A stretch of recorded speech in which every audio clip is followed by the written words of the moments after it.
Hello મિત્રો, good morning.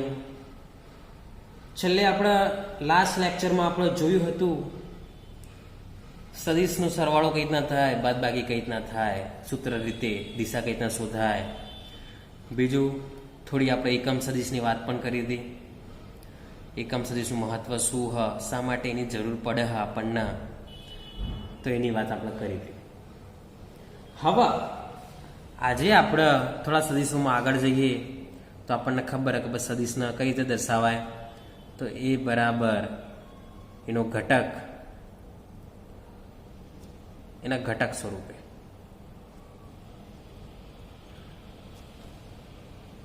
પણ બીજી રીતે પણ દર્શાવી શકાય, આ રીતે ax માઇનસ ay az આ રીતના પણ દર્શાવી શકાય. મિત્રો તમને ખબર હોય તો મેં આઈ બરાબર શું લખ્યું હતું, 100 100 આવું લખ્યું હતું. જે બરાબર લખ્યું હતું 0 10. આઈ જે કે બધા એકમ સદિશો હતા, એના આવું ચમ કૌંસ વાળું લખ્યું મેં, આવું ડેશ વાળું. આઈ જે કે ચો છે અંદર, તો આપણા આવો ઓના માટે કૌંસ લખ્યો એ રીતે ઓના માટે પણ કૌંસ લખી શકાય. ખબર પડી ગઈ? ઓના માટે પણ આપણે કૌંસ લખી શકીએ. તો આ રીતે પહેલો ઘટક ax, પછી બીજો ઘટક માઇનસ કરીને મેળવવાનું, આ વસ્તુ યાદ રાખવાની. બીજો ઘટક આપણે માઇનસ કરીને મેળવીશું, પછી ત્રીજો ઘટક, તો આ થઈ ગયું. બરાબર? તો આ એક રીતે દર્શાવી શકાય. આ બીજી રીતે આના પણ સદિશ જ કહેવાય. આના પણ શું કહેવાય? સદિશ જ કહેવાય. બરોબર? આના પણ સદિશ કહેવાય. ટૂંકમાં ઘટકો જો આવેલા હોય તો સમજી લેવાની વસ્તુ સદિશ. આમાં 3 ઘટકો હું તો આ સદિશ. હવે ત્રીજી રીતે દર્શાવી શકાય, ત્રીજી રીતે પણ દર્શાવી શકાય. તો ત્રીજી રીત શું હોય, તો જે એક્સ દિશામાં ઘટક હોય ને એના એ કોસ થીટા લખાયા, અને વાય દિશામાં ઘટક એ સાઇન થીટા લખાયા. જેડ દિશાની આપણે વાત નહીં કરવાની, કેમ કે આપણે ચોપડીમાં આપણે મોટાભાગે દ્વિપરિમાણની વાત કરવાની, ત્રિપરિમાણની વાત નહીં કરવાની. એટલે આપણે ત્રિપરિમાણના ધ્યાનમાં ખાસ લઈ લઉં નહીં. બરાબર? ના ચોપડીમાં પણ આપણે ત્રિપરિમાણ માટે એઝેડ બરાબર શું લખાય એની વાત પણ નહીં કરીએ, એટલે આપણે લખવાની જરૂર નથી. એટલે હવે જો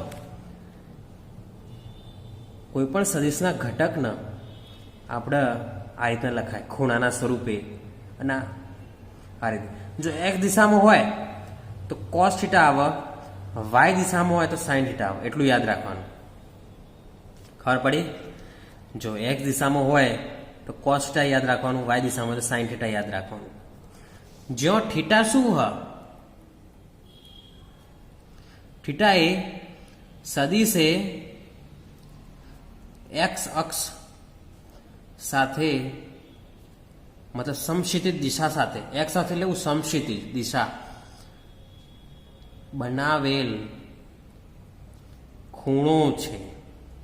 અને હવે એ હું એ સદિશ એનું મૂલ્ય છે, મૂલ્ય છે. ખબર પડી ગઈ? એટલે મારા હું કોઈ પણ સદિશને આ રીતે લખી શકું, એ બરાબર A cos theta i A sine theta j, આ રીતે હું લખી શકું. ખબર પડે તમને? A cos theta A sine theta j હું લખી શકું છું. બરોબર? કેમ? ધારો કે એ એટલે ax ay જે હ, ax ay જે હ, ax ay જે હ, ax એટલે એ કોસ થીટા, ay એટલે એ સાઇન થીટા. તો આ બની શકે? તો બની શકે. અને આઈ જઈ એમ નહીં, અથવા તો કૌંસ સ્વરૂપે આ રીતે લખી શકું, એ કોસ થીટા માઇનસ એ સાઇન થીટા. આ રીતે લખી શકાય, આ રીતે લખી શકાય. બરાબર? તો આ રીતે આપણે લખી શકીએ. ખબર પડી ગયા વાત? તો હું આ ખૂણા સ્વરૂપે લખી શકું. અને બીજું એ શું હ, વનું મૂલ્ય શોધવાનું, જે આવે આટલા મેળ દેવાનું. પછી ઓનું દિશા શોધવાની, જે આવે આટલા મેળ દેવાની. અને જે બને એ આપણે આ સ્વરૂપે સદિશ હશે. ખબર પડી ગઈ આ વાત? ખબર પડી કે નહીં? તો આ રીતે આપણે કોઈ પણ સદિશ લખીએ કે 3 રીતે, આઈ જે કે સ્વરૂપે, ઘટક સ્વરૂપે, આ કૌંસ સ્વરૂપે, અને ત્રીજું ખૂણા સ્વરૂપે. ખૂણા સ્વરૂપે આ રીતે થીટા શું ખબર પડી, એ શું ખબર પડી કે તે સદીશનું મૂલ્ય, બરોબર. તો આ રીતે આપણે લખી શકીએ, બરોબર. આપણે ધીરે ધીરે દાખલાઓ આવશે એ રીતે આપણને ખબર પડશે કે ભાઈ શું હ આગળ. તો આ થઈ વાત. હવે સદીશની વાતો મોટા ભાગે બધી પૂરી થાય અહીં. સદીશની વાતો આપણે જોઈ લીધું, સરવાળો જોઈ લીધું, બાદબાકી જોઈ લઈએ. ગુણાકાર ભાગાકાર નહીં આવતો, સદીશોનો ગુણાકાર અને ભાગાકાર પણ થાય, પણ એ આપણે આપણા ચેપ્ટરમાં, ચોથા ચેપ્ટરમાં આપ્યું નથી. એ આપણા પાંચમા છઠ્ઠા ચેપ્ટરમાં. તો જ્યારે આવશે એ વખતે આપણે ગુણાકાર ભાગાકાર જોઈશું. હાલ આપણે એની વાત કરવાની જરૂર નથી, નકર હાલ બધું મિક્સ થઈ જશે. હાલ આપણે સદીશ શું હ એની જ આપણે વાત કરવાની. હવે સદીશોનું બધું જોઈ લીધું. હવે આપણે ચેપ્ટરની શરૂઆત કરીએ. હા, સાચું સાંભળ્યું તમે, ચેપ્ટરની શરૂઆત કરીએ. કારણ કે અત્યાર સુધી આપણે ચેપ્ટર જોયું જ નહોતું. અત્યાર સુધી આપણે સદીશોની જ વાત કરી હતી, પણ આપણા ચેપ્ટરમાં સદીશોની વાત સિવાય ગતિની વાત હતા. કારણ કે ચેપ્ટરનું નામ જ એવું આ સમતલમાં ગતિ, તો ગતિની વાત હતા. તો ગતિ એટલે આપણને જે આપણે ત્રીજા ચેપ્ટરમાં આપણે જોયું હતું ને, બધા રાશિઓ જોઈ હતી ને, સ્થાનાંતર, વેગ, પ્રવેગ, એ જ રાશિઓની આપણે વાત કરવાની છે, પણ સદીશ રીતે, સદીશની રીતે. તો જુઓ, પહેલી વાત કરીએ આપણે સ્થાનાંતર, જે સદીશ સ્વરૂપમાં હશે. કેવો સદીશ સ્વરૂપમાં? હવે અત્યાર સુધી આપણે સ્થાનાંતર લીધા હતા, કાં તો એક્સ કાં તો વાય, કાં તો એક્સ કાં તો વાય. એક્સ બરાબર લીધા હતા dx upon dt એટલે વેગ આવી ગયો, એક્સ એટલે અંતર લેતા હતા, સ્થાનાંતર લેતા હતા. પણ અહીં આપણે સ્થાનાંતર તરીકે આપણે આર લઈશું. આર કેમ? કારણ કે આપણું સ્થાનાંતર બે દિશાઓમાં થઈ રહ્યું, દ્વિપરિમાણિક બે દિશાઓમાં, એક્સ તરફ પણ વાય તરફ પણ. કોઈ ધારો કે ઓમ જતો હોય, ઓમ કોઈ ઓમ જતો હોય, કોઈ પથ, ધારો કે કોઈ વસ્તુ ઓમ જતી હોય, આગળ પણ વધતી હોય, ઉપર પણ વધતી હોય, આગળ પણ વધતી હોય, ઉપર પણ વધતી હોય, તો એક દિશામાં પણ અંતર કાપે, ઉપર પણ જાય એટલે વાય દિશામાં પણ અંતર કાપે. એટલે એના સ્થાનાંતરના આપણે આ રીતે એક્સઆઈ વાયજે તરીકે દર્શાવી શકાય. ખબર પડી ગઈ? તો એક્સઆઈ અને વાયજે તો એનો આખું સિમ્બોલ બનશે તો આર. તો આપણે સ્થાનાંતર બનશે, સ્થાનાંતર સદીશ આર બનશે, એક્સઆઈ વાયજે. ખબર પડી આ વાત? તો આપણો સ્થાનાંતર સદીશ બન્યો. જો ત્રિપરિમાણિક હોય તો ઝેડ કે થઈ જાય. ત્રિપરિમાણિક હોય ને તો ઝેડ કે આવી જાય, પણ આપણે દ્વિપરિમાણિકની વાત કરીએ તો એક્સઆઈ અને વાય જે. ચલો, એના પછી વેગની તરત વાત કરી નાખીએ. વેગ જે આપણો સદીશ સ્વરૂપમાં જોવાનો, સદીશ. તો પહેલા તો સૌપ્રથમ આપણે સરેરાશ વેગ લઈએ, એટલે વી બાર એનો સદીશ. ખબર પડી ગઈ? વી બાર એટલે સરેરાશ વેગ, વી બાર એટલે સરેરાશ વેગ, વી બાર એટલે સરેરાશ વેગ. હવે આપણને ખબર કે ભાઈ શું થાય, delta R upon delta T. આપણે ત્રીજા ચેપ્ટરમાં જોયું હતું D X, delta X upon delta T. આપણે ત્રીજા ચેપ્ટરમાં શું જોયું હતું? Delta X upon delta T જોયું હતું. અહીં આપણે શું આવશે? Delta R upon delta T આવશે, કારણ કે એક્સની જગ્યાએ આપણે આર લેવો પડશે. Delta R upon delta T. ચલો, આને થોડું વ્યવસ્થિત કરીએ. ડેલ્ટા આર એટલે એક પ્રકારનો તફાવત. મેં તમને કીધું ડેલ્ટા હંમેશા એક પ્રકારનો તફાવત હોય, એટલે ડેલ્ટા એટલે એવું એક પ્રકારનો તફાવત હશે. ચલો, ઉભા રહો.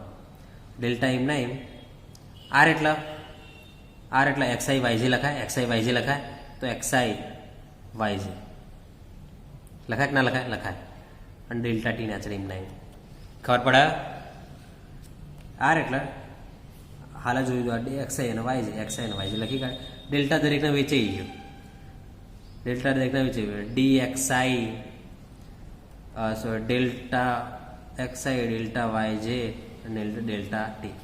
ડેલ્ટાથી દરેક વડે ભાગી નાખ્યા. Delta X upon delta T I, delta Y upon delta T J. લખાય કે ના લખાય? લખાય. હવે delta X upon delta T એટલે Vx અને Vy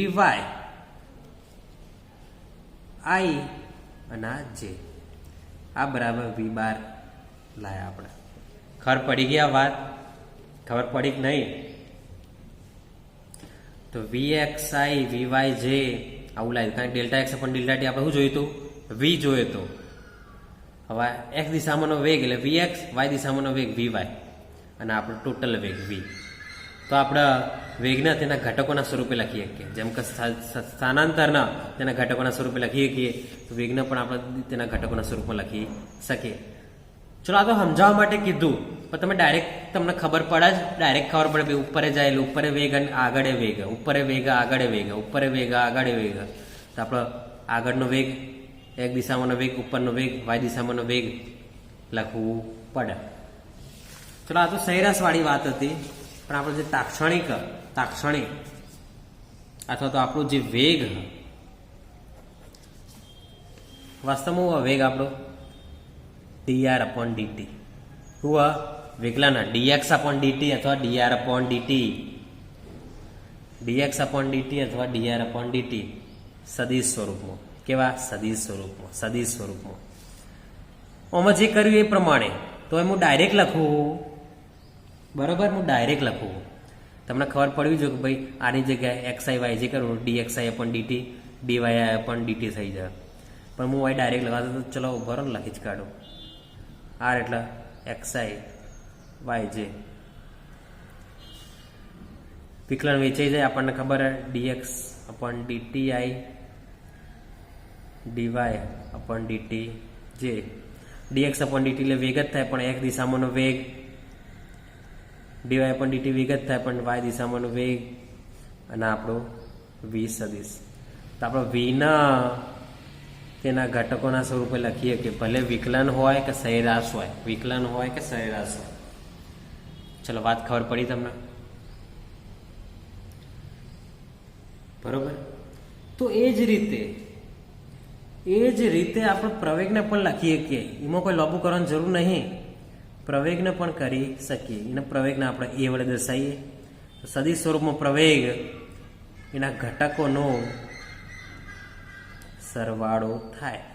એક દિશામાં પ્રવેગ, વાય દિશામાં પ્રવેગ, એક દિશામાં પ્રવેગ, વાય દિશામાં પ્રવેગ, એના ઘટકોનો સરવાળો કરીએ, સદિશ સ્વરૂપમાં ગોઠવીએ તો આપણો એ મળી જશે. અને મૂલ્ય શોધવું હોય તો પછી આપણને ખબર જ છે મૂલ્ય કઈ રીતના શોધાય. ચલો, ખબર પડી કે નહીં? આવે તો આપણે સ્થાનાંતર વેગ અને પ્રવેગના સદિશ સમીકરણો જોઈ લીધા. બરોબર? ખબર પડી? બરોબર. ચલો, હવે આગળ જઈએ.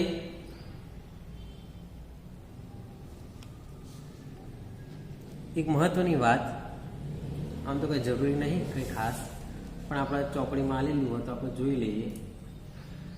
ધારો કે એક્સ અને વાયનો આલેખ એક, ટી નહીં, આપણે ત્રીજા ચેપ્ટરમાં બધા અંતર વિરુદ્ધ સમયના, વેગ વિરુદ્ધ સમયના, પ્રવેગ વિરુદ્ધ સમયના આલેખો જોયા હતા. પણ હોય એક્સ અને વાય બે અંતર. બરોબર. હવે એમાં ધારો કે આપણો વેગ કંઈક આવો મળે, વેગનો આવો આલેખ મળે, વેગ મળે આવો. હવે આલેખ પરથી દિશા જાણી શકાય ખરા? ફરીથી આલેખ પરથી દિશા જાણી શકાય, શોધી તો શકાય આપણે સૂત્ર પરથી, પણ આલેખ પરથી દિશા જાણીએ ખરા? તો જાણી શકાય. આલેખ પરથી આપણે દિશા જાણી શકીએ છીએ. તો શું કરવાનું? તો આલેખના કોઈ પણ બિંદુએ દોરેલો સ્પર્શક તે સદિશની દિશા બતાવે. તો આ બિંદુએ આ દિશામાં તો વેગની દિશા બતાવો. આ બિંદુએ વેગની દિશા શોધવી તો સ્પર્શક દોરો, તો આ દિશામાં વેગની દિશા.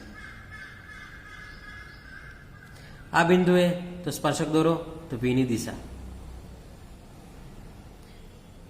તો આપણે લખવું પડે આલેખમાં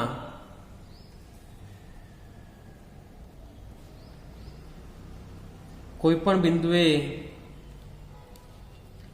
બિંદુએ દોરેલો સ્પર્શક તે બિંદુએ સદિશની દિશા બતાવે છે. આ બિંદુમાં દિશા સુધી સ્પર્શક તો આ દિશામાં હશે, આ દિશામાં આ દિશામાં. તો આ રીતે આપણે સદિશની દિશા જાણી શકીએ. આલેખ પરથી પણ આપણે સદિશની દિશા જાણી શકીએ છીએ. ખબર પડી કે આવો વળાંકવાળો વોકો ચૂંકો આલેખ હોય તો દિશા જાણવા માટે આનો ઉપયોગ થાય. બરાબર. તો આ રીતે આપણે સદિશની દિશા જાણી શકીએ છીએ. ચલો, ખબર પડી ગઈ હશે તમને. સારું. હવે અચળ પ્રવેગી ગતિના સમીકરણો જોઈ લઈએ. આપણે અચળ પ્રવેગી ગતિના સમીકરણો જોઈ લઈએ, જે આપણે ઓલરેડી ત્રીજા ચેપ્ટરમાં જોયું. તો અચળ પ્રવેગી, નિયમિત પ્રવેગી ગતિના અથવા સમીકરણો. હવે આપણે આ વસ્તુ જોયેલી જ હતી, ઓલરેડી આપણે જોઈ હતી ત્રીજા ચેપ્ટરમાં. ચોથા ચેપ્ટરમાં આ આલેલું મેં તમને કીધું હતું ભાઈ, ત્રીજું ચેપ્ટર આવડતું હશે તો ચોથું ચેપ્ટર ઇઝી આવશે. ત્રીજા ચેપ્ટરના બેઠા સૂત્રો ચોથા ચેપ્ટરમાં હો, ખાલી થોડા સદિશ સ્વરૂપમાં હો. સ્થાનાંતરનું વિકલન વેગ અલગ, પણ ખાલી ફેરવું સ્થાનાંતર સદિશ સ્વરૂપમાં. બરાબર.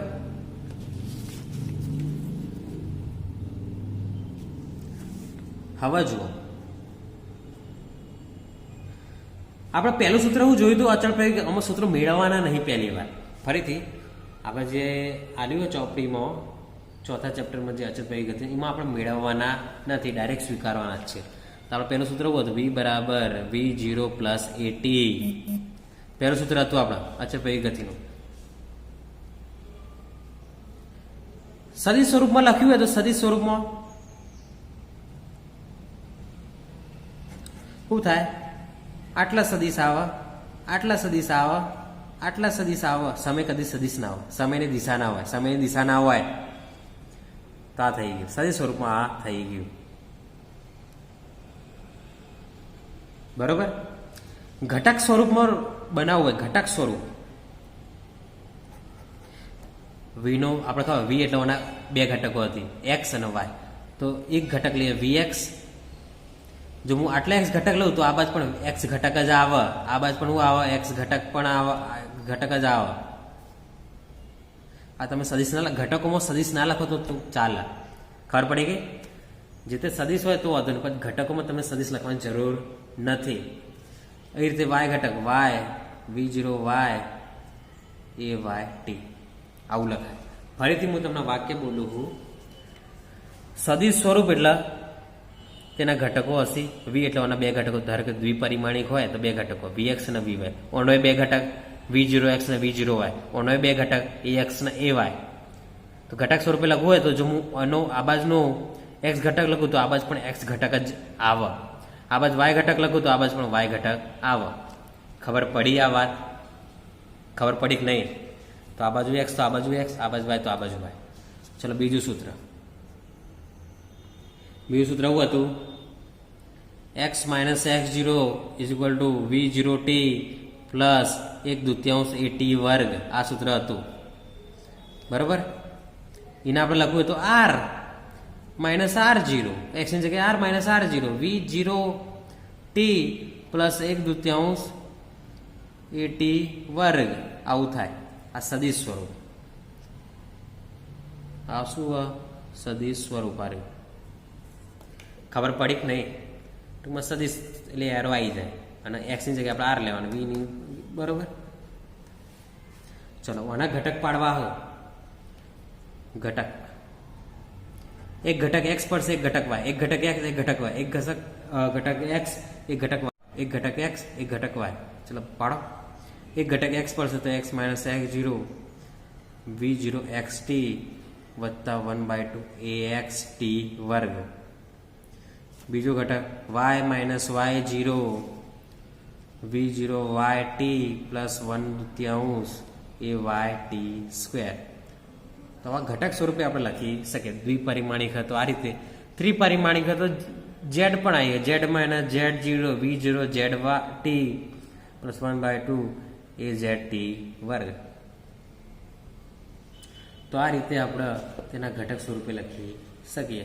ત્રીજું સૂત્ર પણ આપણે ઘટક સ્વરૂપે લખીએ કે પણ આપણે ત્રીજા સૂત્રનો ઉપયોગ આપણા ચોપડીમાં આવવાનો નથી ખાસ.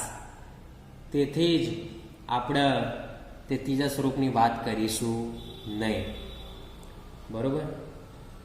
તો એને પણ આપણે સદી સ્વરૂપમાં લખી શકીએ.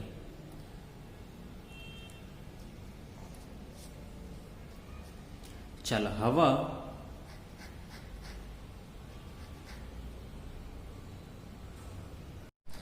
આપણે સાપેક્ષ વેગની વાત કરીએ. દ્વિપરિમાણમાં સાપેક્ષ વેગમાં શું કરવાનું?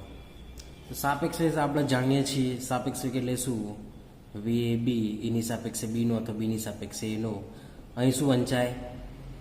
બીની સાપેક્ષે એ નો વેગ. તો વી એ માઇનસ વી બી આપણે કરતા હતા. ખાલી ફેરવું થા તો અહીંયા તઈને જે વેગ હશે સદિશ સ્વરૂપમાં હશે. આનો પણ એક્સ અને વાય ઘટક હશે. ધારો કે દ્વિપરિમાણ હોય તો આનો એક્સ વાય ઘટક હશે, આનો એક્સ વાય ઘટક હશે, આનો એક્સ વાય ઘટક હશે. એક પ્રકારની બાદબાકી થઈ. બાદબાકી કરવાથી, સરવાળો કરવાથી જે મળે એ સદિશ સ્વરૂપમાં હોય. એ ટૂંકમાં આવું થાય. સાપેક્ષ વેગનું સૂત્ર આપણે આ જોયું હતું. ખાલી હોય ફેરવું થાય કે જે આ વેગ આવશે સદિશ સ્વરૂપમાં હશે, મતલબ ઘટકોના સ્વરૂપમાં હશે, બાકી કોઈ ફેર નથી, બરોબર? એ સાપેક્ષ વેગની આ વાત થઈ. હવે આપણે એક મહત્વનો દાખલો જોઈએ. ઉદાહરણ, ચોપડીનું ઉદાહરણ જોઈએ. તો ચોપડીનું કયું ઉદાહરણ જોઈએ? તો 4.4 દેખાય તમારી સ્ક્રીન પર. ઉદાહરણ 4.4 જોઈએ. એટલે થોડી સદિશની વધારે આપણને ખબર પડે, કઈ રીતના શું થાય એ બધી આપણને ખબર પડે. ચલો રકમ જુઓ.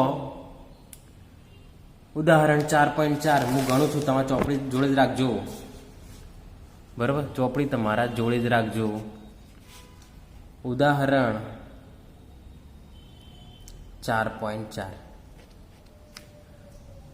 હવે શું કહે? રકમ તમારી સ્ક્રીન પર દેખાય છે અથવા તો તમારી જોડે ચોપડી રાખીને તમે જોઈ શકો. શું કહે? એક કણનું સ્થાન r બરાબર 3ti, 3.0 એટલે 3 જ કહેવાય. ખબર પડી? 3.0 એટલે 3 જ કહેવાય. એટલે 3ti 2t² જે વત્તા 5k વડે અપાય છે. સ્થાન સદિશ આલેલું, સ્થાન આલેલું, સ્થાનાંતર આલેલું. કયા સ્વરૂપમાં? સદિશ સ્વરૂપમાં. સદિશ સ્વરૂપમાં એટલે i, j, k ઘટક હોય. એટલે હું 3ti 2t² જે અને 5k એટલે આટલું હું લખું 5k કેરેટ. ચલો આર આલ દીધું આપણને. પાછા રકમમાં જો શું કહે? રકમમાં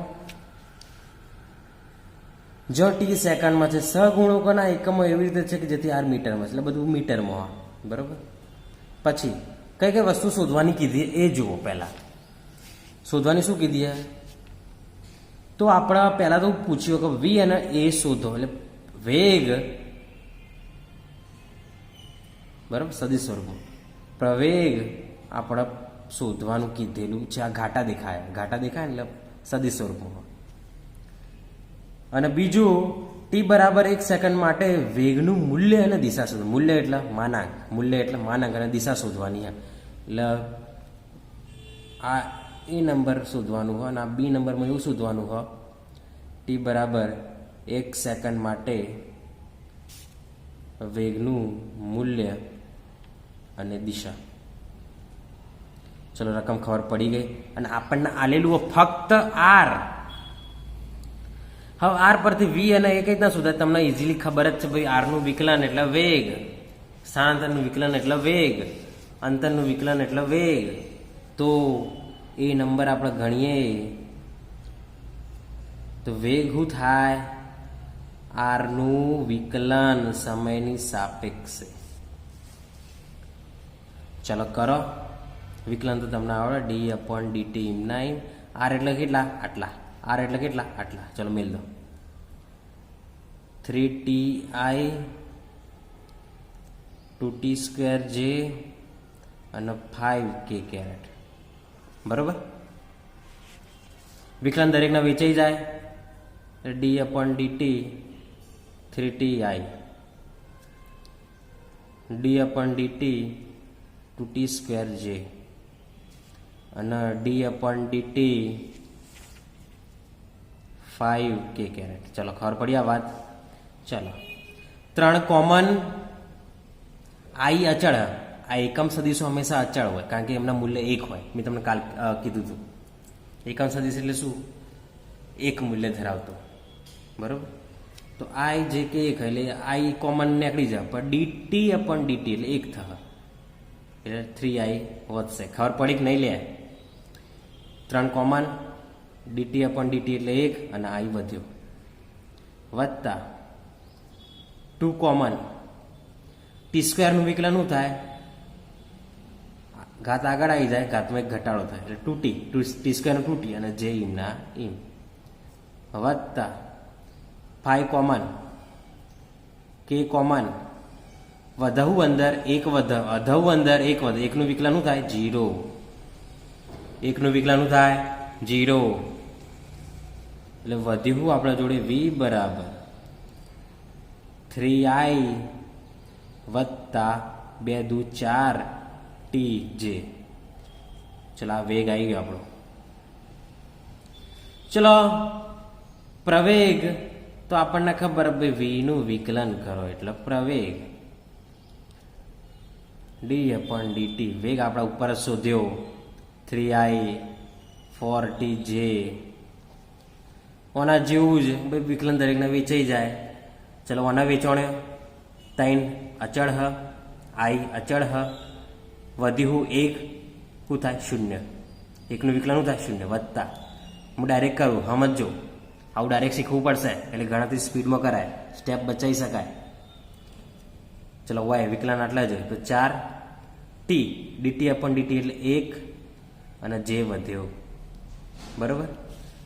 ચલો આ 0 હોય એટલે 0 તો નીકળી જાય એટલે 4j કેરેટ આપણો પ્રવેગ આવ્યો. તો આપણો પ્રવેગ શોધી નાખ્યો. પ્રવેગ શોધી નાખ્યો. ચલો ખબર પડી ગયા વાત. ચલો હવે બી નંબર. બીમાં શોધવાનું કીધું હતું. બીમાં શોધવાનું કીધું ટી બરાબર 1 સેકન્ડ માટે વેગનું મૂલ્ય અને દિશા શોધો.